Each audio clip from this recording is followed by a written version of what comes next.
नमस्कार मंडळी. तर आजची रेसिपी थोडीशी हटके आणि फटके आहे.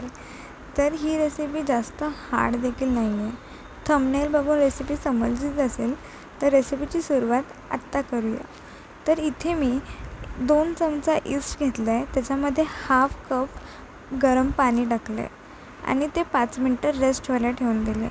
त्यानंतर त्याच्यामध्ये हाफ चमचा साखर टाकून 2 मिनटं रेस्ट केलं आहे.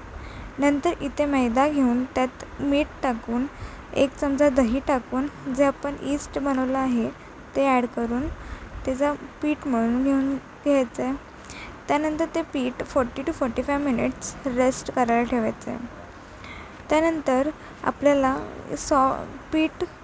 सुकं पीठ टाकून त्याचे आपल्याला बेस बनवून घ्यायचे आहेत आणि चमच्याच्या साहाय्याने होल पाडायचे आहेत, जेणेकरून आपला बेस फुगणार नाही.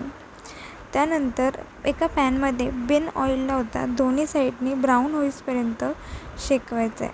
त्याच्यावरती 2 सेकंडसाठी झाकण ॲड करून एकदम आपला सॉफ्ट फ्लफी असा पिझ्झा बेस रेडी होतो. तर आता बाहेरून पिझ्झा बेस आणायची काहीच गरज नाही.